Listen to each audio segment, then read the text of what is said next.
അവൻ ഭാര്യയും മക്കളുമായിട്ട് കളിയും തമാശയും ഫോൺ വിളിച്ച് സ്വന്തം മോനെ. ഞാൻ അയാൾക്കില്ലാത്ത ആത്മാർത്ഥ എന്തിന്? ഇപ്പൊ പിന്നെ മുത്തല്ലിമീങ്ങളൊന്നും പോകാറില്ല. ഇപ്പൊ മരിച്ച വീട്ടിലെങ്ങും മുത്തല്ലിമീങ്ങൾ പോകാറില്ല. കാരണം അവർക്കും അഭിമാനവും മറ്റുള്ള കാര്യങ്ങളൊക്കെ ഉണ്ട്. ഇവിടെയൊക്കെ അങ്ങനൊന്നും പോകത്തില്ല. അള്ളാഹു നമ്മുടെ മക്കളെ ഈമാൻ നൽകി അനുഗ്രഹിക്കുമാറാകട്ടെ. എന്റെ പ്രിയമുള്ള സഹോദരങ്ങളെ, ഖുർആൻ നമ്മൾ മരണ വീട്ടിൽ, നമ്മുടെ വീട്ടിൽ ആരെങ്കിലും മരിച്ചാൽ മാത്രമേ ഖുർആൻ എടുക്കൂ. എന്റെ പ്രിയമുള്ള സഹോദരങ്ങളെ, അള്ളാന്റെ റസൂൽ സല്ലല്ലാഹു അലൈഹി വസല്ലമ തങ്ങൾ പറയാ, 6 അടി മണ്ണിനകത്ത്, ഈ പള്ളിക്കകത്ത് നിങ്ങളുടെ മക്കാമ് ഖബർസ്ഥാനിൽ കൊണ്ട് 6 അടി മണ്ണിനകത്ത് കൊണ്ട് ഖബറടക്കുമ്പോ എല്ലാരും പിരിഞ്ഞു പോകും. എത്ര സ്നേഹമുള്ള മോനാണെങ്കിലും എത്ര സ്നേഹമുള്ള ഭാര്യയാണെങ്കിലും എൻ്റെ വാപ്പ ഇരുട്ടത്ത് കിടക്കില്ലല്ലോ, ഒരു വെട്ടം കൊടുക്കാന്ന് പറഞ്ഞിട്ട് ഒരു LED ബൾബെങ്കിലും ഖബറിനകത്ത് കത്തിച്ചു നോക്കും ആരെങ്കിലും? ഒരു മനുഷ്യനും കത്തിച്ചു നോക്കൂല. എല്ലാരും മടങ്ങിപ്പോകും. മടങ്ങി പോകുമ്പോ എന്റെ പ്രിയമുള്ള സഹോദരങ്ങളെ, ഖബറിനകത്ത് ചോദ്യം ചോദിക്കാൻ 2 മലക്കുകൾ വരും.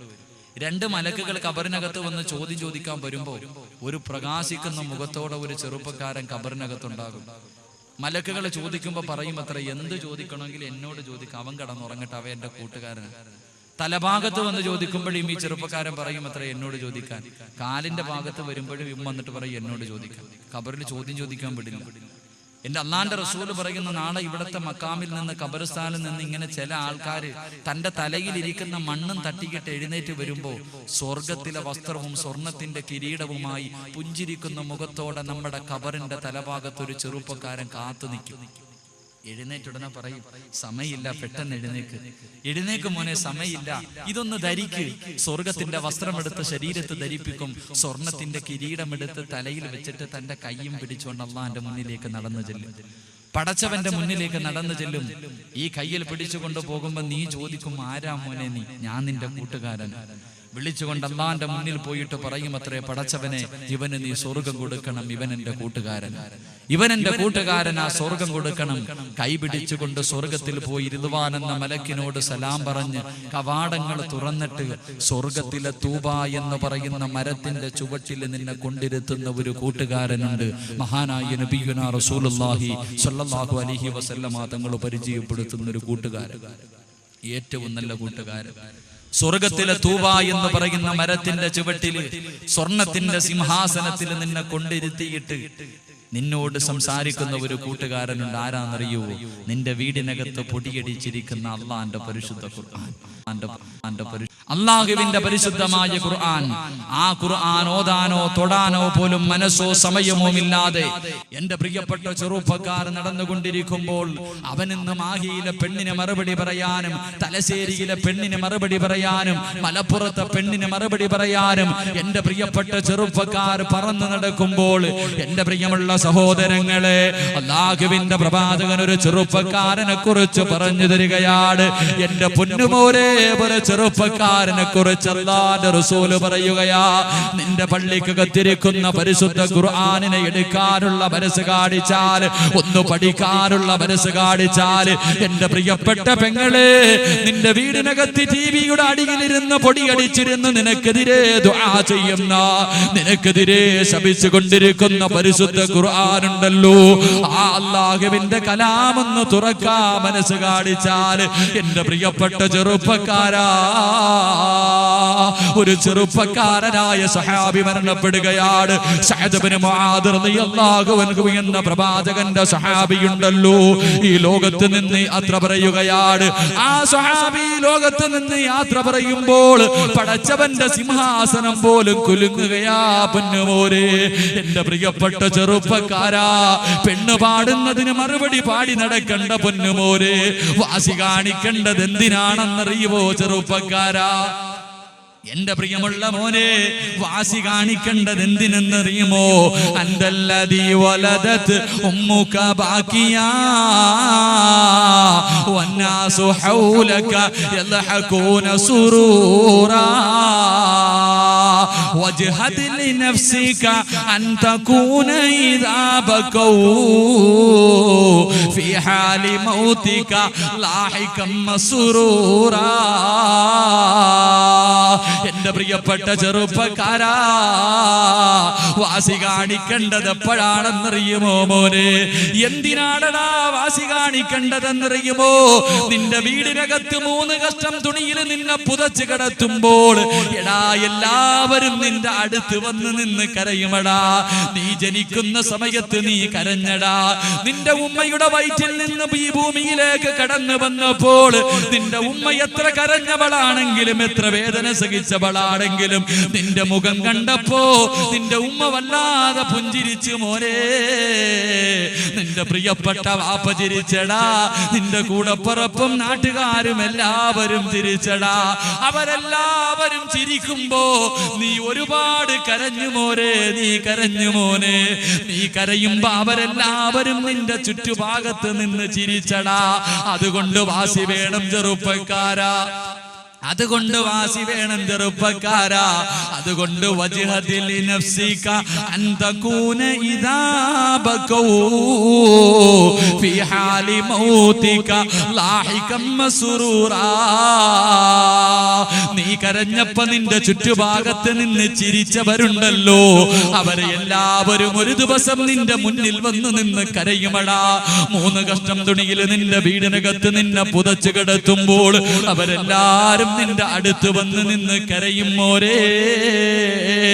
അന്ന് അവരോട് ചോദിക്കണം, ഉപ്പാ ഞാൻ കരഞ്ഞപ്പോ നിങ്ങളൊക്കെ ചിരിച്ചില്ലേ? ഞാൻ കരഞ്ഞപ്പോ നീ ചിരിച്ചില്ലേ ഉമ്മ? ഇന്ന് നിങ്ങളെല്ലാം കരയുമ്പോ ഞാൻ ചിരിക്കുകയാണ്. എന്റെ പ്രിയപ്പെട്ട ചെറുപ്പക്കാരാ, നീ മരിക്കുന്ന ദിവസം ആകാശം കരയണം മോനെ, ഭൂമി കരയണം മോനെ. പള്ളത്തിലെ ഓരോ മണൽത്തരികൾ പോലും നിനക്കോ ഈ മരിച്ചതിന്റെ പേരിൽ കരയണമടാ. ഇവിടത്തെ പുൽച്ചെടികളെ കരയണമടാ. സഅദ് ഇബ്നു മുആദ് റളിയല്ലാഹു അൻഹു എന്ന് പറയുന്ന പ്രിയപ്പെട്ട സഹാബി ഈ ലോകത്തോട് യാത്ര പറയുമ്പോൾ അല്ലാഹുവിന്റെ അർശ് പോലും കുലുങ്ങുകയാണ്. ആകാശവും ഭൂമിയും അതിലുള്ള സർവ്വ വസ്തുക്കളും കരയുകയാണ്. അല്ലാഹുവിന്റെ പരിശുദ്ധ ഖുർആൻ ഓതാനുള്ള മനസ്സ് കാണിച്ചാൽ കിട്ടുന്ന ഒന്നാമത്തെ പ്രതിഫലം എന്തെന്നറിയുമോ? നീ ലോകത്ത് നിന്ന് യാത്ര പറയുമ്പോൾ പടച്ചവന്റെ തൃപ്തിക്ക് വേണ്ടി ഖുർആൻ ഓതാനുള്ള മനസ്സ് കാണിച്ചാൽ എന്റെ പൊന്നുമോനെ, നീ മരിക്കുന്ന ദിവസം ഈ പള്ളത്തിലെ പുൽച്ചെടികൾ പോലും നീ മരിച്ചതിന്റെ പേരിൽ കരയുമടാ. ആകാശവും ഭൂമിയും അതിലുള്ള സർവ്വ വസ്തുക്കളും പൊട്ടിക്കരയുമ്പോൾ ചിരിച്ചുകൊണ്ട് യാത്ര പറയാൻ കഴിയും പൊന്നുമോനെ.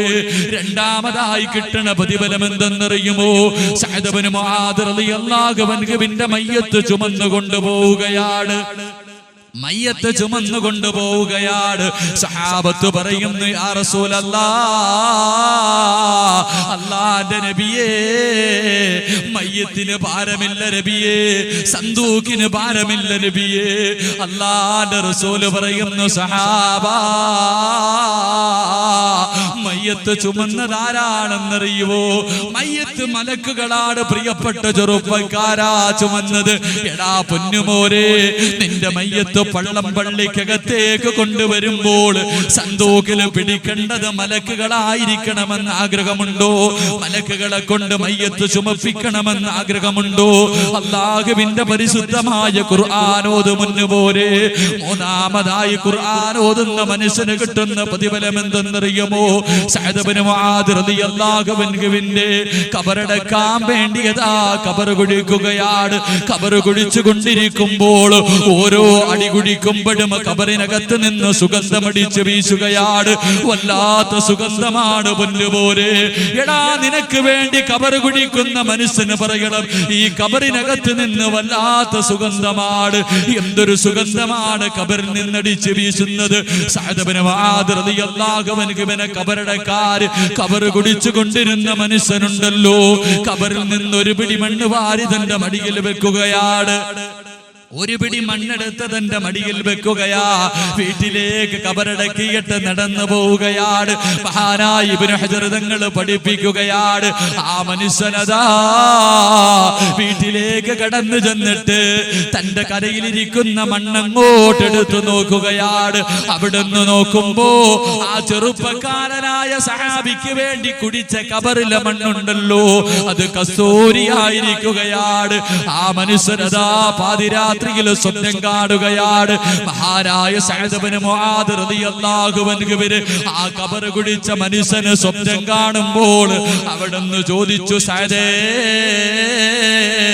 നീ മരിച്ചപ്പോ ആകാശവും ഭൂമിയും പൊട്ടിക്കരഞ്ഞല്ല സഅദേ? നിന്റെ മയ്യത്ത് ചുമന്നു കൊണ്ടുവന്നത് മലക്കുകളാണല്ലോ.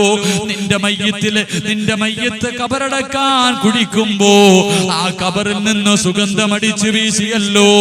ആ ഖബറിലെ മണ്ണ് പോലും കസ്തൂരിയായിരിക്കുന്നല്ലോ.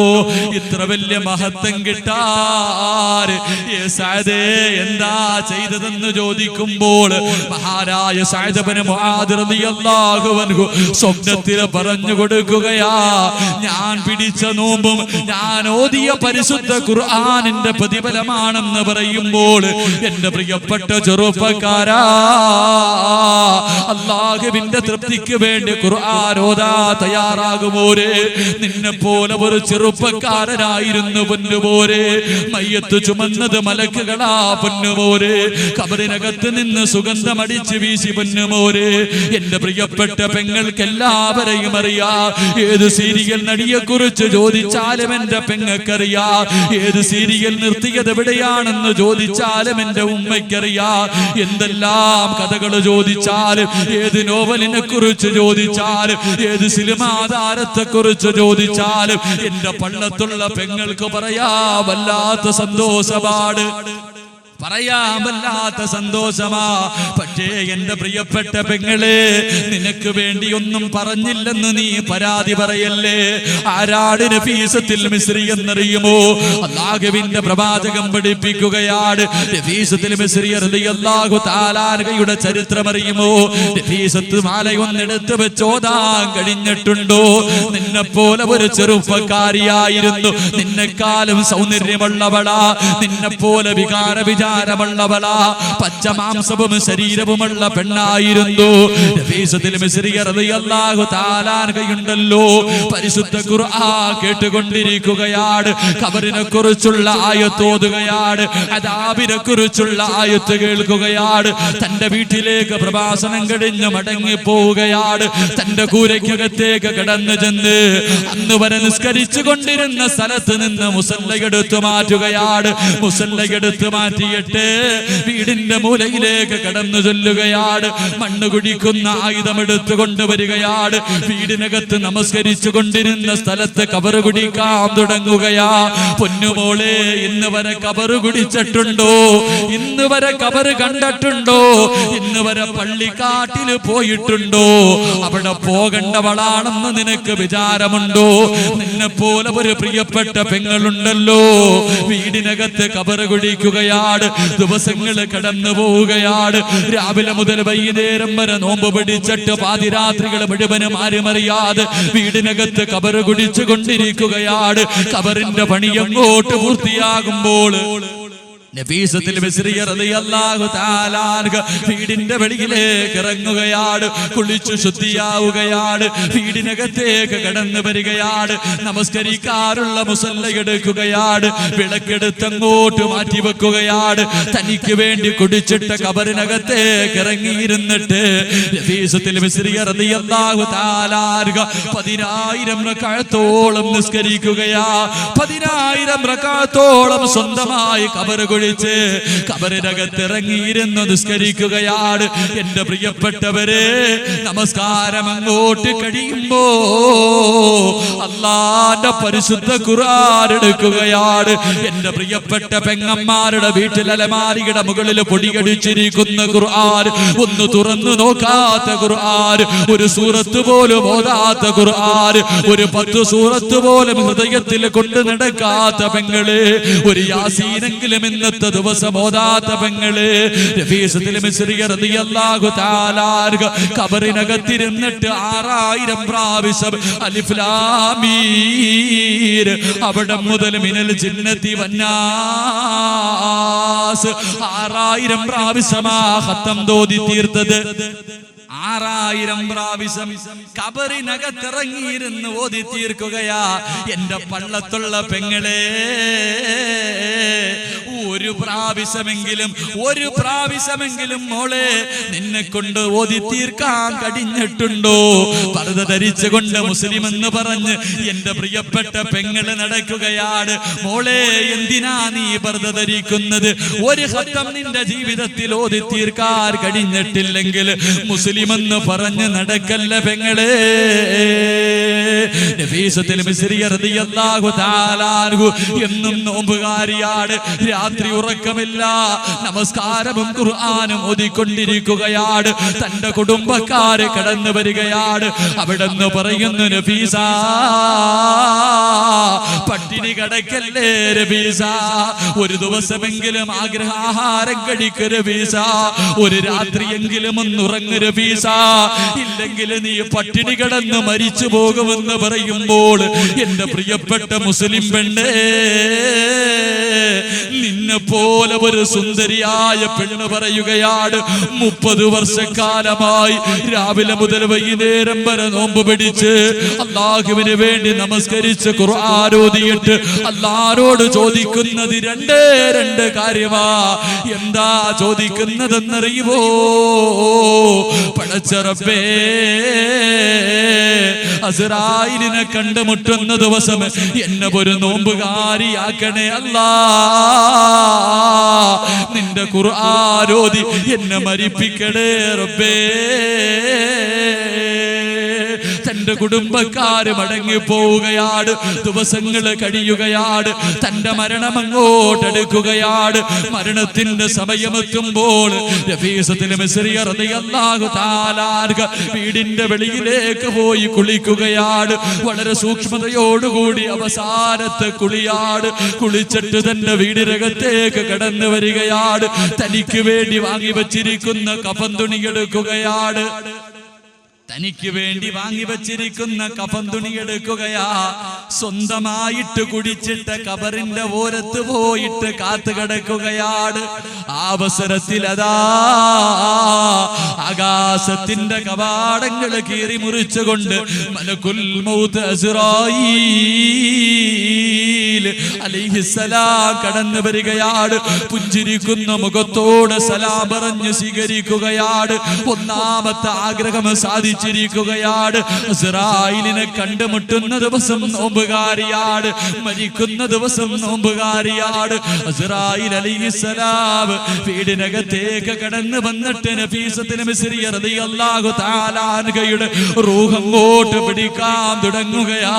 വേദന സഹിക്കാൻ കഴിയുന്നില്ല പെങ്ങളെ, വേദന സഹിക്കാൻ കഴിയുന്നില്ല പെങ്ങളെ. നഫീസത്തുൽ മിസ്രിയ റളിയല്ലാഹു തആല അൻഹയുടെ റൂഹ് അങ്ങോട്ട് പിടിച്ചു കൊണ്ടിരിക്കുമ്പോ വേദന സഹിക്കാൻ കഴിയാതെ കണ്ണങ്ങോട്ട് നിറയുകയാ പോരെ. അവസരത്തിൽ അതാ മലക്കുകൾ കടന്നു വരികയാണ്. എന്നിട്ട് പരിശുദ്ധമായ ഖുർആനിന്റെ ആയത്തോതി കൊടുക്കുകയാണ്. യാ അയ്യത്തുഹൻ നഫ്സുൽ മുത്മഇന്ന ഇർജിഇ ഇലാ റബ്ബികി റാദിയതൻ മർദിയ ഫദ്ഖുലി ഇബാദി വദ്ഖുലി ജന്നതി. മലക്കുകൾ കടന്നു വന്നിട്ട് പറയുന്നു, മലക്കുകൾ കടന്നു വന്നിട്ട് പറയുകയാണ്, ഏ നഫീസ, കരയണ്ട നഫീസ, വേദനിക്കണ്ട നഫീസ, ദുഃഖിക്കണ്ട നഫീസ, നോക്ക് നഫീസ, നിന്റെ റൂഹിനെ സ്വീകരിക്കാൻ മലക്കുകൾ തിക്കും തിരക്കുമാണ് നഫീസ. ആകാശത്തിന്റെ കവാടങ്ങൾ തുറന്നിട്ട് കാത്തു നിൽക്കുകയാണ്.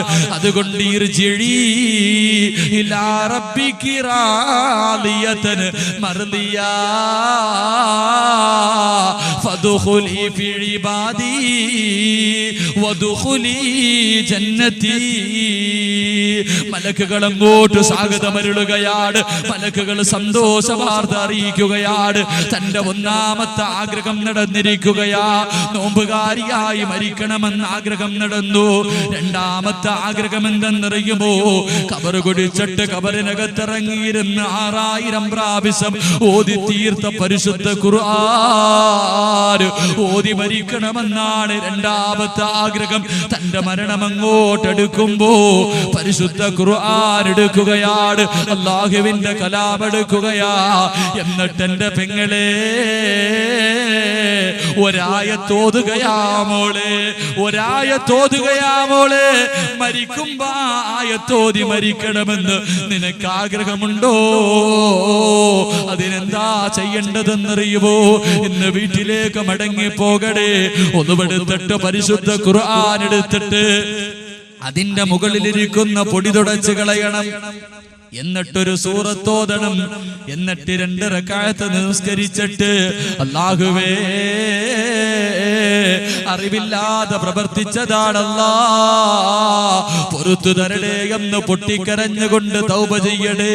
നഫീസത്തുൽ ബസ്രി റളിയല്ലാഹു തആല അൻഹയുടെ മരണമെടുത്തപ്പോ ഒരായത്തോതിയിട്ടാ മരിച്ചുപോയത്. ഏതായത്താ ഓതിയതെന്നറിയുമോ? ലഹും ദാറുസ്സലാം, ലഹും ദാറുസ്സലാം ഇൻദ റബ്ബിഹിം വഹുവ വലിയുഹും ബിമാ കാനൂ യഅമലൂൻ. സ്വർഗത്തിന്റെ ആയത്തോതിയിട്ട് മരിക്കുകയാണ്. അതുകൊണ്ട് എന്റെ പ്രിയപ്പെട്ട പെങ്ങളെ, നാളെ നിന്റെ കൈപിടിച്ചുകൊണ്ട് സ്വർഗത്തിന്റെ വസ്ത്രം ധരിപ്പിച്ച സ്വർഗത്തിന്റെ സ്വർണത്തിന്റെ കിരീടം നിന്റെ തലയിൽ വെച്ചിട്ട് നിന്റെ കൈ പിടിച്ചുകൊണ്ട് പടച്ചവന്റെ മുന്നിൽ ചെന്നിട്ട് അല്ലാഹുവേ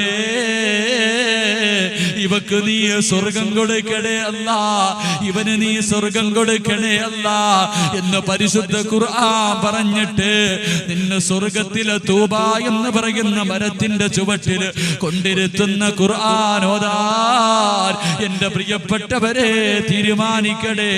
അല്ലാഹുവിന്റെ റസൂൽ പറയുകയാ, ഹിസാബില്ലാതെ സ്വർഗത്തിൽ കിടക്കുന്ന 4ാമത്തെ വിഭാഗം അല്ലാഹുവിന്റെ തൃപ്തിക്ക് വേണ്ടി ഖുർആൻ ഓതിയവരാണെന്ന് നബിയുനാ റസൂലുള്ളാഹി സല്ലല്ലാഹു അലൈഹി വസല്ലമ തങ്ങൾ പറയുന്നു, പടച്ചവന്റെ തൃപ്തിക്ക് വേണ്ടി ഖുർആൻ ഓതിയവർ ഇവർ നാളെ ഹിസാബില്ലാതെ സ്വർഗത്തിൽ കിടക്കും. അല്ലാഹു ആ വിഭാഗത്തിൽ ഉൾപ്പെടുത്തി